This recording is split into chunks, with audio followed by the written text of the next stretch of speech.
ఎక్కడ ఎవరికి ఏది కావాలో అది ఆ సమయంలో దేశకాలాదుల్ని బట్టి అనుగ్రహించబడితే అది లక్ష్మి. అందుకే భర్తృహరి ఒక మాట అంటాడు, ఆపదలందు ధైర్యగుణమంచిత సంపదలందు దాల్మియున్ భూపసభాంతరాళమున పుష్కళ వాక్యతురత్వమాజి మహాపటు శక్తియున్ యశమునందనురక్తియు ప్రకృతి సిద్ధగుణంబులు సజ్జనాళికిన్ అంటాడు. ఓ ఆపద వచ్చిందనుకోండి, జీవితం అంతా ఎప్పుడూ పువ్వుల పాన్ప అలా ఉండదు. నువ్వు తప్పు చేయకపోవచ్చు, అయినా ఆపద వస్తుంది. మన ప్రమేయం లేకుండా వస్తుంది కాబట్టే దానిని ఆపద అంటారు. ఆ ఆపద వచ్చినప్పుడు తాళి తట్టుకుని నిలబడగలగాలి. అలా తట్టుకోలేక నేలబడిపోయాడు అనుకోండి, మృత్పిండం అంటారు. మట్టి ముద్ద కింద పడిపోతే నేల కట్టుకుపోతుంది. అది బంతి అనుకోండి, కింద పడితే పైకి లేస్తుంది.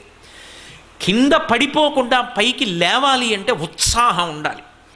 ఇవాళ ఈ కష్టం వచ్చింది, ఎదుర్కొంటాను, వ్యూహం రచన చేస్తాను, దీన్ని దాటి ముందుకు వెళ్ళిపోతాను తప్ప ఇక్కడ నేను ఆగిపోని, ఇలా నా ప్రస్థానం ఆగకూడదు, నేను ముందుకు వెళ్ళిపోవలసిందే అంతే అనుకున్నవాడెవడో వాడు శ్రీమాన్, వాడు లక్ష్మీవంతుడు.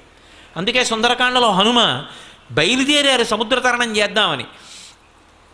మొట్టమొదట కనపడినటువంటి వాడు మైనాకుడు కనబడ్డాడు.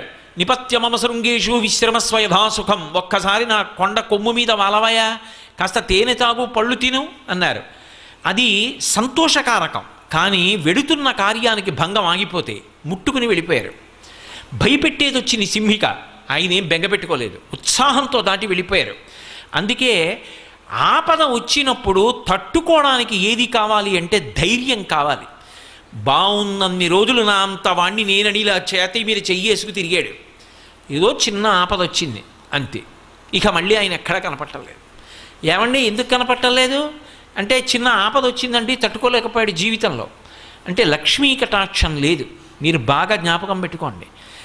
కాల్చిన తరువాత శోభ కలిగినట్టు కష్టం వచ్చిన తరువాత నిలదొక్కుకు నిలబడగలిగిన శక్తి ఎవరికి వస్తుంది అంటే ఆ తల్లి యొక్క అనుగ్రహం ఎవరికి ఉందో వారికి వస్తుంది.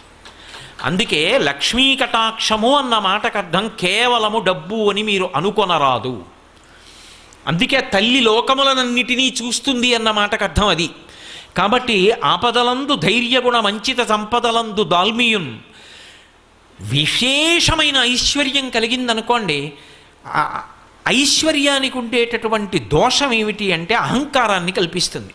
కానీ ఎవరి యందు లక్ష్మీ కటాక్షమున్నది అని చెప్పవలసి ఉంటుంది అంటే, ఎంత ఐశ్వర్యం ఉన్నదో అంత గుర్తు పెట్టుకుని, ఎంత పేదవాళ్ళు కానివ్వండి, బంధు బంధు బంధు బంధు ఎక్కడో ఎప్పుడో బంధువులు, ఒకప్పుడు వాళ్ళు పేదవాళ్లే కానీ ఇప్పుడు మహదైశ్వర్యవంతులు, కానీ వాళ్ళని చూసి తెలియనట్టు వెళ్ళిపోరు.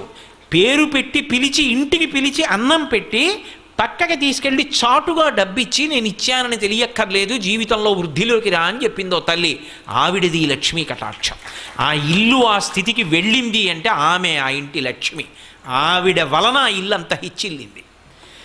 అది లక్ష్మీ కటాక్షం. అందుకే ఇంటి ఇల్లాల్ని బట్టి ఐశ్వర్యం ఉంటుంది. కాబట్టి ఆపదలందు ధైర్యగుణ మంచిత సంపదలందు దాల్మియున్, డబ్బున్నప్పుడు అహంకారం వచ్చేసింది అనుకోండి, ఆ అహంకారం ఏం చేస్తుందంటే ఎప్పుడో ఒక భగవద్భక్తుణ్ణి కూడా నిరసించే గుణానికి వెళ్ళిపోతుంది. అదే పతనానికి కారణం అవుతుంది.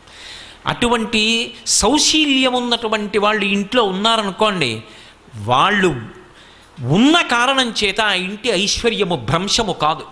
అందుకే అది లక్ష్మి నిజానికి. అంచిత సంపదలందు దాల్మియున్ భూపసభాంతరాళమున పుష్కళ వాక్చతురత్వము. ఆయన ఎన్నో చదువుకున్నాడు, ఆయన ఏం చదువుకోనివాడు కాడు, ఎన్నో చదువుకున్నాడు, ఎన్నో తెలుసు ఆయనకి. కానీ కొంతమంది చూడండి పాపం తెలియని వారు కాదు, ఎన్నో తెలుసు. పుస్తకం వ్రాస్తే ఆ పుస్తకం చదువుతుంటే అబ్బా ఏమి దర్శనం చేశారు రా మహానుభావుడు, ఒక్క శ్లోకాన్ని ఎంత గొప్పగా అన్వయం చేశారు ఆయన అనిపిస్తుంది. ఆయన్ని వచ్చి సభలో మాట్లాడమన్నారనుకోండి, సభలోకి వచ్చి కూర్చుంటే ఒక్క విషయం జ్ఞాపకానికి రాదు.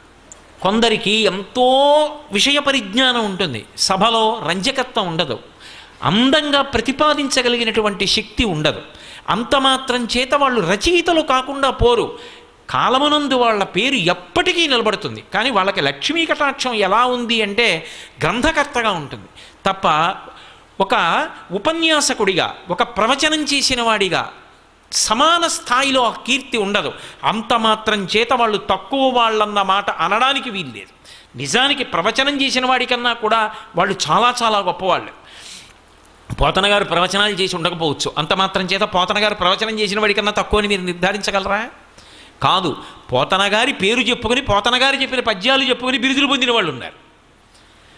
పోతన గారి పేరు చెప్పి ఉపన్యాసం చెప్పి ఎంత బాగా చెప్పారండి అనిపించుకున్న వాళ్ళు ఉన్నారు. అది వాడిది కాదు, వండినవారు పోతన గారు, ఆయన యజమాని, వీడు వడ్డించినవాడు. అయినప్పుడు ఆయనే గొప్పవారు. ఆయనది ఆ లక్ష్మీ కటాక్షం, చెప్పుకున్నవాడిది ఈ లక్ష్మీ కటాక్షం. కానీ సభలోకి వచ్చాక జ్ఞాపకం రాలేదనుకోండి, సభలోకి వచ్చాడు, కూర్చున్నాడు, ఏమీ జ్ఞాపకం రావట్లేదు, ఒక్క శ్లోకం గుర్తు రావట్లేదు, ఓ పద్యం గుర్తు రావట్లేదు, ఎందుకు వచ్చాడో గుర్తు రావట్లేదు, ఏం చెప్పాలో గుర్తు రావట్లేదు. అప్పుడు ఎలా ఉంటుంది ఆయన పరిస్థితి అంటే లక్ష్మీ కటాక్షం లేదని గుర్తు. భూపసభాంతరాళమున పుష్కళవాక్చతురత్వము ఆజిబహాపటు శక్తియును. ఓ యుద్ధానికి వెళ్ళాడనుకోండి, బాహువుల యందు పటుత్వం ఉండాలి, యుద్ధంలో ధైర్యంగా దూసుకుపోయి యుద్ధం చేయగలగాలి.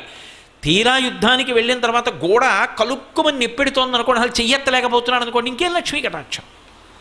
ఆజి బాహుపటు శక్తియున్ యశమునందు అనురక్తియు. నేను కీర్తివంతుణ్ణి కావాలన్న కోరిక ఉండి తీరాలి వ్యక్తికి. అది లేదనుకోండి, ఆ వ్యక్తి లక్ష్మీ కటాక్షమునకు అర్హుడు అని చెప్పడము సాధ్యము కాదు.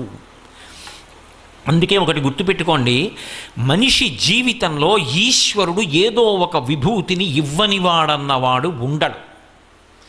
ఏదో ఒక విభూతి ఇవ్వబడుతుంది, ప్రతి వారికి ఇస్తాడు ఈశ్వరుడు. నీకేది ఇచ్చాడన్నది నువ్వు జ్ఞాపకం పెట్టుకోవాలి, నువ్వు తెలుసుకోవాలి. గుప్తంగానో బాహ్యంగానో అరహసి రహసి స్వతంత్ర బుద్ధ్యా అంటారు శంకర భగవత్పాదులు శివానంద లహరిలో.